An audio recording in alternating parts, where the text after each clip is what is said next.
ఒక్కసారి యాక్చువల్‌గా ఈ వ్యవసాయానికి సంబంధించిన కాంగ్రెస్ మేనిఫెస్టో రూపొందించిన వారిలో చాలా కీలకమైన ప్రొఫెసర్ అల్దాస్ జానయ్య గారు. ఒకసారి సార్‌తో మనం మాట్లాడదాం. ఆయనకు ఏమైనా డౌట్స్ వచ్చినాయా? సో, ఇది ఆయన కూడా చాలా డీటెయిల్‌గా చదివినట్టున్నారు. నేను బిఫోర్ ఇంటర్వ్యూ ఈ వీడియోకి ముందు ఆయనతో కూడా మేము మాట్లాడడం జరిగింది. సార్‌తో ఒకసారి మనం డిస్కస్ చేద్దాం.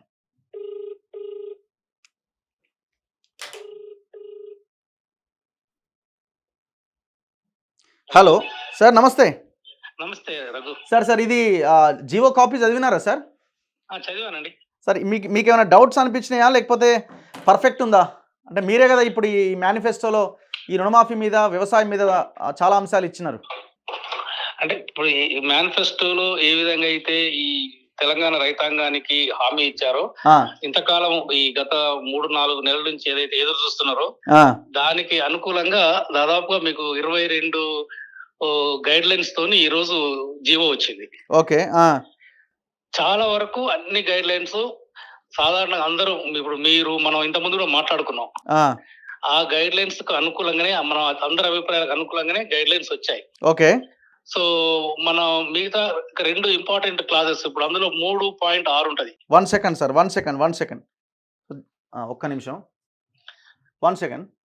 3.6 ఒక్కసారి నేను చదువుతాను. రైతు కుటుంబం నిర్ణయించడానికి పౌర సరఫరాల శాఖ వారు నిర్వహించే ఆహార భద్రతా కార్డ్ డేటాబేస్ ప్రామాణికంగా ఉంటుంది. అట్టి కుటుంబంలో ఇంటి యజమాని, జీవిత భాగస్వామి, పిల్లలు, మిగతా వారు ఉంటారు.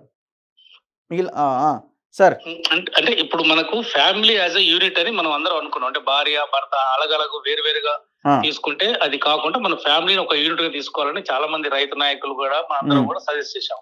అది స్పష్టంగా ఇన్కార్పొరేట్ చేశారు. దాన్ని ఒక ప్రామాణికంగా యూనిట్ గా తీసుకుంటారు. రైతు కాకుండా రైతు కుటుంబం అన్నట్లు ఇప్పుడు ఇక్కడ మనకు స్పష్టంగా తెలిసింది. ఓకే.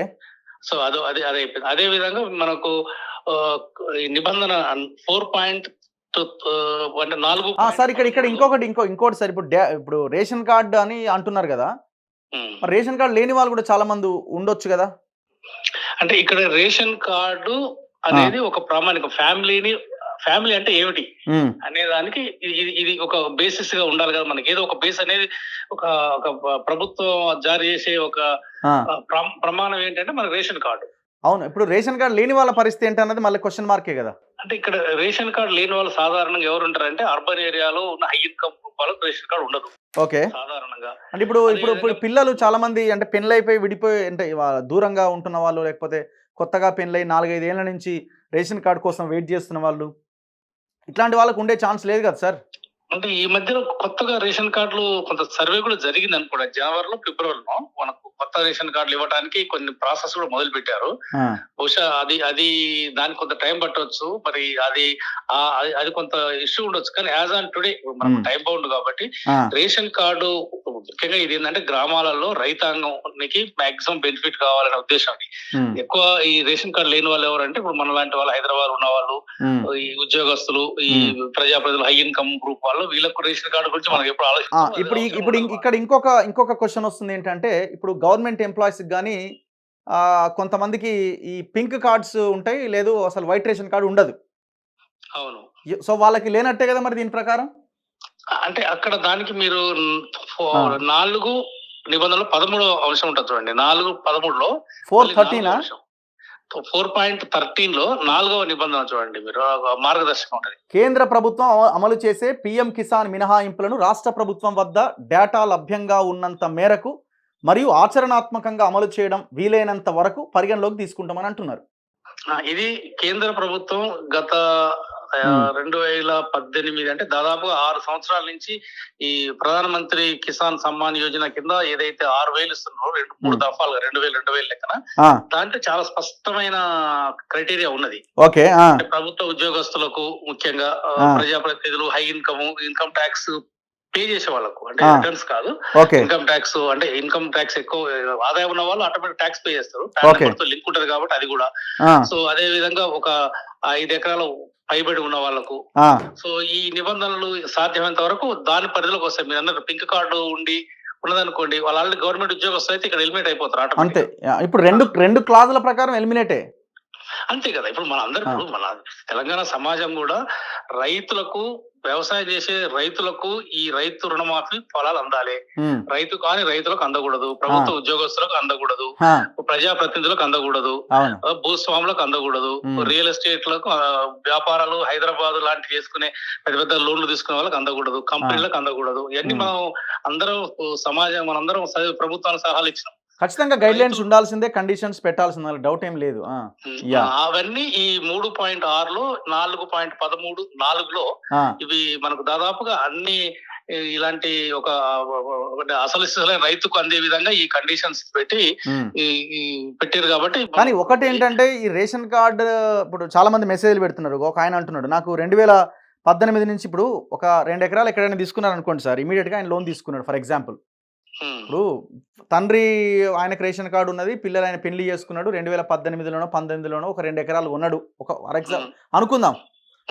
ఆయనకు రేషన్ కార్డు ఎక్కడ రాలే, ఆయన లోన్ తీసుకున్నాడు 2009 వీళ్ళు పెట్టిన డేట్ లోపే లోన్ తీసుకున్నాడు. సో ఇంకా ఆయనకి మరి ఇప్పుడు మీరు చెప్పిన ఇంతకుముందు 316 ఆర్ 3 ఆ క్లాజ్ ప్రకారంగా ఆయనకు రుణమాఫీ అమలు కాదు ఒకవేళ అదే ఇదైతే. అంటే ఇప్పుడు రేషన్ కార్డులో కొడుకు పేరు ఉన్నది కానీ ఇప్పుడు ప్రెసెంట్ గా లేదంటున్నారు, అంతే కదా? యా, అంటే ఓకే, మేబీ అయి ఉండొచ్చు. అంటే ఒకవారి రేషన్ కార్డులో గనక తండ్రి, తల్లి, కొడుకు పేరు ఉండి ఆటోమేటిక్ కొడుకు తీసుకున్న దాంట్లో కూడా ఈ ఫ్యామిలీ యూనిట్ గా 2 లక్షల పరిమితి కిందకి వస్తాడు ఆటోమేటిక్. సో తండ్రి కొడుకు ఇద్దరిది మిక్స్ చేసే వస్తుంది, ఇంకా సపరేట్ రాదు. 2 lakhs వరకు లిమిట్ చేస్తారు అంతే. ఒకవేళ సపరేట్ ఫ్యామిలీగా చూడరు, అప్పుడు చూడరు ఒకటే కుటుంబంగా చూస్తారు. సో ఇప్పుడు అతను బాధపడాల్సింది ఏం లేదు, అతను కూడా కుటుంబంలో సభ్యుడిగా 2 లక్షలు పరిమితి దాటినప్పుడు కొద్దిగా సమస్య వస్తుంది. కానీ అంత దాటరు మనం అనుకున్న ఈ చిన్న సన్నకారు రైతు కుటుంబం. సో దాదాపుగా 2 లక్షలు ఇప్పుడు భార్య పేరు మీద ఒక 80,000, భర్తకు ఒక 50,000, కొడుకు 70,000 అనుకున్నాము. సో ఈ ఫ్యామిలీని యూనిట్ గా తీసుకోవడం అన్నది మంచి పరిణామం. మంచి పరిణామం. యాక్చువల్ గా గతంలో లేదు ఇది. గతంలో ఇండివిజువల్ గా తీసుకొని అంత కన్ఫ్యూజ్ చేసి అంతా చేశారు. ఎప్పుడైనా మనం అందుకనే మన గవర్నమెంట్ ఆఫ్ ఇండియా ప్రతి బెనిఫిషియరీస్ కూడా హౌస్ హోల్డ్ సర్వేస్ అంటారు, అంటే కుటుంబ సర్వే అంటే తప్ప వ్యక్తిగత సర్వేలు ఉండవు. కుటుంబాన్ని ఒక యూనిట్ తీసుకుంటాం మనం. ఇప్పుడు చిన్న చిన్న రైతులు ఇప్పుడు 2 ఎకరాలు 3 ఎకరాలు 5-6 ఎకరాలు ఉన్న వాళ్ళు ఎంతవరకు లోన్ తీసుకుంటారు సార్? బేసిక్ గా బ్యాంకులు ఎంతవరకు ఇస్తాయి? 2 లక్షలు దాటుతుందా? ఇప్పుడు మీరు 3.1, 3.2 క్లాస్ లో క్లియర్ గా చెప్పారు ఏంటిది short term crop loans. Okay, 3 స్వల్పకాలిక పంట రుణాలు అన్నారు. ఇది మనం కాంగ్రెస్ పార్టీ కూడా ఎలక్షన్ టైంలో కూడా ఇదే స్పష్టంగా చెప్పారు, పంట రుణాలను మాఫీ చేస్తాం 2 లక్షల మేరకు అన్నారు, వడ్డీ అసలు కలిపి. సో కాబట్టి అది ఎట్లా మన విస్తీర్ణ ఆధారంగా ఉంటుంది ఈ పంట రుణం అనేది. బ్యాంకులో 3 ఎకరాల రైతు పోయి నాకు 4 లక్షలు కావాలంటే ఇవ్వరు. ఓకే, 3 ఎకరాల రైతుకు పత్తి పండించే రైతులకు అయితే దాదాపు 30,000 ఎకరం 90,000 వస్తుంది. ఒకవేళ వరి పండించే రైతులకు అయితే 20,000 ఎకరం 60,000, 65,000, 70,000 వస్తుంది. చిల్లీస్ ఒకవేళ మిర్చి పండించే రైతులకు 50,000 ఎకరం మాక్సిమం 1,50,000 వస్తుంది. సో ఆ విధంగా పంట ప్లస్ ఏ పంట వేస్తున్నాం, ఎంత విస్తీర్ణం వేస్తున్నాం బట్టి మనకు పంట రుణం ఉంటుంది. ఇంకొక పాయింట్ నాకు అర్థం కాదు, ఇప్పుడు స్వల్పకాలిక పంట రుణాలు అన్నది ఒకటే రకం లోనా సార్? గోల్డ్ లోన్ కూడా ఇంక్లూడ్ అయిద్దా? అది ఎక్కడ లేదు, అది ఎక్కడ గోల్డ్ లోన్ గురించి ప్రస్తావన లేదు. కానీ ఉంది, ఎక్కడ ఉందో చెప్తా నేను. మీరు లాస్ట్ ఒక ప్రొఫార్మా ఇచ్చినారు మీరు, అంటే వీళ్ళు ఒక ప్రొఫార్మా గవర్నమెంట్ రుణమాఫీ బ్యాంకర్లు సమర్పించాల్సిన డాటా ఫార్మాట్ అని ఒకటి ఇచ్చిర్రు. ఇందులో వీళ్ళు ఇచ్చిన దాని ప్రకారం అంటే రుణ వివరాలు దాంట్లో అంటే ఈ రకంగా ఇవ్వాలి అని బ్యాంకర్ల దాంట్లో దానికి ఇచ్చిన పర్ఫార్మాలో రుణ రకం వ్యవసాయ పంట రుణం ఆర్ వ్యవసాయ గోల్డ్ లోన్ అని అక్కడ ఒక లైన్ పెట్టిరు. కానీ పైన లేదు, మరి పైన అయితే ఎక్కడ లేదు. మీరు అనేది పంట రుణం అనేది 2 రకాలు మీకు గతంలో కూడా మనం డిస్కస్ చేసినప్పుడు. ఒకటి మన ఆ సర్వీస్ ఏరియాలో ఏ పొలము ఏ రైతు ఆ గ్రామము ఆ పరిధిలో ఉండే బ్యాంకు నుంచి తీసుకుంటే సర్వీస్ ఏరియా అది పంట రుణమే, స్వల్పకాలిక పంట రుణం. అలాగాక కొంతమంది ఏం చేస్తారంటే అక్కడ సర్వీస్ ఏరియాలో కూడా రెండోసారి బంగారం పెట్టి మళ్ళీ రెండోసారి లోన్ తీసుకునే అవకాశం ఉంటుంది. అదే విధంగా బంగారం పెట్టి పాస్బుక్లు పెట్టి హైదరాబాద్ లాంటి నగరాల్లో కూడా తీసుకునే వెసులుబాటు ఉంటుంది. సో కాబట్టి ఆ బంగారం లోన్లు అనేది బ్యాంకు క్లియర్ గా చెప్పాలి, పంట రుణమే కానీ నువ్వు బంగారం పెట్టి తీసుకున్నా పాస్బుక్లు పెట్టి తీసుకున్నా. పాస్బుక్లు పెట్టి వ్యవసాయ పర్పస్ అయితే 100% వేవరు. కానీ ఇది క్లారిటీ లేదు, యాక్చువల్ గా క్లారిటీ రావాలి ఇంకా. అది అంటే నిబంధనలు అయితే ఎక్కడ బంగారం లోన్ పైన ఎక్కడ లేదు. నాకు కింద ఒక చిన్న ఈ ప్రొఫార్మాలో ఒక లైన్ అయితే పెట్టారు, ఆర్ వ్యవసాయ గోల్డ్ లోన్ అని పెట్టిరు. మరి ఇది లేకుండా ఎట్లా పెడతారు? లేదు కదా. అవును. ఇది ఆన్లైన్ లో కూడా ఇట్లే ఉంటుంది. అంటే పంట అంటే నేను అనుకుంటా బహుశా దాని అర్థం అదే అయి ఉండొచ్చు. పంట రుణం అనేది ఒక బ్రాడ్ లో 2 రకాలుగా ఉంటది. ఒకటి వ్యవసాయ పంట రుణం, వ్యవసాయ పర్పస్ పంట రుణమా, బంగారం పెట్టి పంట రుణమా అనేది బ్యాంక్ లో వాళ్ళ 2 రకాలుగా ఉంటది కాబట్టి దాన్ని సపరేట్ అవుట్ చేయడానికి బహుశా అడిగి ఉండొచ్చు. ఇప్పుడు ఇదేంటి సార్ ఇది? ఇప్పుడు ఈ రుణమాఫీ అన్నది ఎస్హెచ్జీలు, జేఎల్జీలు, ఆర్ఎంజీలు, ఎల్ఈసీలకు తీసుకున్న రుణాలకు వర్తించదు అని ఉంది. అంటే సెల్ఫ్ హెల్ప్ గ్రూప్స్, ఇది గ్రూప్ కమ్యూనిటీ లోన్స్, ఇవన్నీ okay community loans, individual loans కావు, ఇవి కమ్యూనిటీ లోన్స్. ఓకే, వాటికి కంపెనీలకు, సెల్ఫ్ హెల్ప్ గ్రూప్స్ కు, ఉమెన్ గ్రూప్స్ కు ఇవి వాటికి వర్తించదు. అది మనం ఎక్కడ రైతు అన్నది. మరి ఇంకొక పాయింట్ ఇక్కడ చాలా మంది అడుగుతున్నారు ఏంటంటే, ఇప్పుడు కేసీఆర్ 1 లక్ష రూపాయలు రుణమాఫీ చేస్తా 4 విడతల్లో అన్నాడు. ఒక 30,000 వరకు 35,000 వరకు చేసినట్టున్నాడు. ఇక ఎవరికి రుణమాఫీ కాలేదు, డబ్బులు కట్టలేదు ఎవరు. ఇప్పుడు వాళ్ళది కొంతమంది 2018 కట్ ఆఫ్ డేట్ ఏదైతే ఉందో దానికి ముందు ఎవరైనా రెన్యువల్ చేసుకున్నారు అనుకుందాం, మరి వాళ్ళకి ఇందులో వర్తిస్తుందా?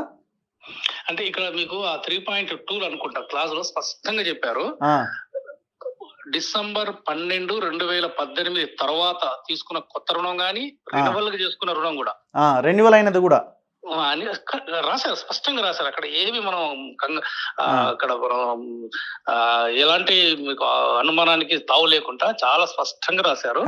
కానీ ఇక్కడ ఇంకొకటి సార్, అంటే ఇది అదేనా కదా, నాకు అంత ఐడియా రావట్లేదు. ఇక్కడ ఇంకొక లైన్ ఏది 4.13లో మినహాయింపులో ఒక లైన్ ఉంది.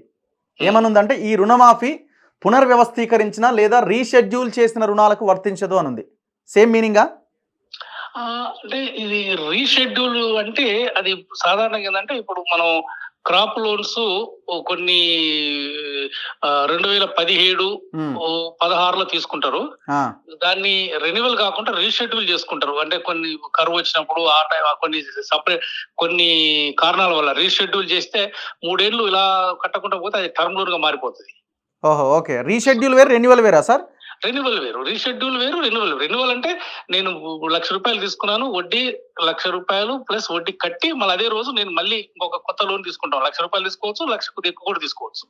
దాన్ని రెన్యువల్ అంటాం. కొంతమంది ఇంట్రెస్ట్ కట్టి కూడా రెన్యువల్ చేస్తారు, అది కూడా రెన్యువల్. ఇంట్రెస్ట్ కట్టి రెన్యువల్ అంటే కూడా అదే, అంటే పేపర్ మీద వాస్తవానికి వడ్డీ అసలు కట్టినట్టు ప్లస్ ఇంట్రెస్ట్ కట్టి దాన్ని రెన్యువల్ చేసుకోవటం. ఓకే. రీషెడ్యూల్ అంటే అసలు అది ఏమాత్రం కట్టరు. అది ఏంటంటే అది అలా నడుస్తూనే ఉంటుంది. అది 3 ఏళ్ళు తర్వాత దాన్ని ఎన్పిఏ కింద డిక్లేర్ చేస్తారు, దాన్ని టర్మ్ లోన్ డిక్లేర్ అవుతారు. ఈ కేటగిరీ ఉంది. అవి అంటే మొండి బాకీలు అంటాం కదా, మొండి బాకీలు అంట, అది కొంచెం అలాంటి రీషెడ్యూల్ ఈ వీటికి వర్తించదని ఇక్కడ స్పష్టంగా చెప్పారు. కానీ ఎందుకో నాకు అసలు ఇది చదువుతా ఉంటే ఇప్పుడు మీరు చెప్తున్నారు కాబట్టి కొన్ని అర్థం అవుతున్నాయి, కొంత క్లారిటీ ఎక్కడో మిస్ అవుతున్నది, కొంత క్లియర్ గా రాసేది ఉండనేమో అనిపిస్తున్నది. అంటే ఇప్పుడు దీన్ని అమలు చేసే నోడల్ సంస్థ వ్యవసాయ శాఖ కమిషనర్, డైరెక్టర్ కు అప్పగించారు. వాళ్ళకు దీని మీద పూర్తి అవగాహన ఉంటుంది. ఎందుకంటే ఇది ఏమి పెద్ద రాకెట్ సైన్స్ కాదు. బహుశా మనకు అంటే కొంచెం వేరే వాళ్ళకు దీని మీద కొంచెం 1-2 సార్లు చదివి అయితే అర్థమవుతుంది, కానీ బట్ ఇందులో చాలా సింపుల్ గా ఉంది. ఇంకోటి సార్, ఇప్పుడు కంపెనీలు, ఫార్మ్స్ వంటి సంస్థలకు ఇచ్చిన పంట రుణాలకు వర్తించదు అన్నారు, బట్ కానీ పిఎస్సిఎస్ల ద్వారా తీసుకున్న పంట రుణాలకు వర్తిస్తుంది అన్నారు.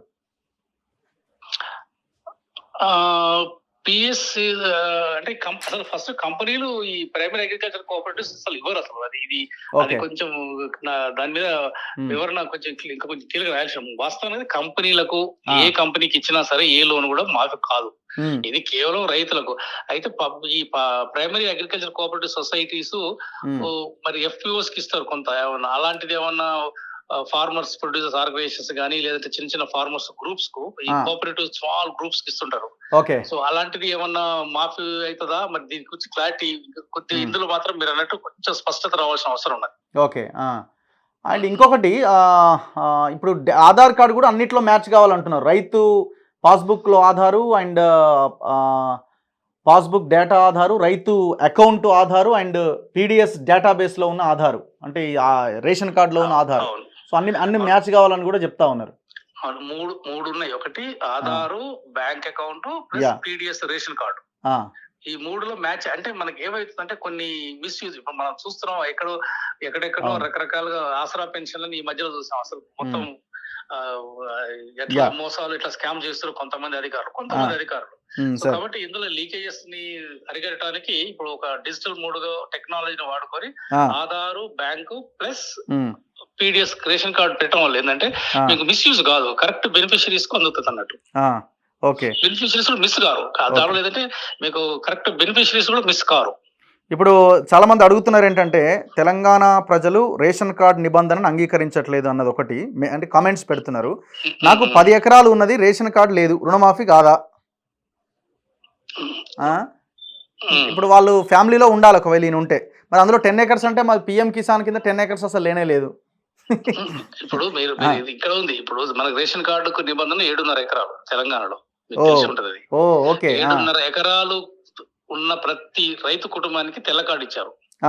అంటే ఆ ఇంట్లో ఉద్యోగస్తులు ఉంటే అది వేరు, ఉద్యోగస్తులు ఉండి వేరే ఆదాయం ఉన్న వాళ్ళని పక్కకు పెడితే కేవలం రైతు వ్యవసాయం మీద ఆధారపడే రైతు కుటుంబానికి 7.5 ఎకరాలు పరిమితి ప్రకారం మనం ఇప్పుడు ప్రెసెంట్ గా రేషన్ కార్డు ఇచ్చే క్రైటీరియా అది. ఓకే, సో అంటే అది ఉన్నది. ఇప్పుడు మనం ఏదో ఒక ప్రామాణికంగా తీసుకోకపోతే అది దానికి అమలుకు అసాధ్యం కదా. సో ఇప్పుడు చెప్తారు 10 ఎకరాలు. ఇప్పుడు పిఎం కిసాన్ ఏమో 5 ఎకరాలే, రేషన్ కార్డు మీరు అంటుంది 7.5 ఎకరాలు.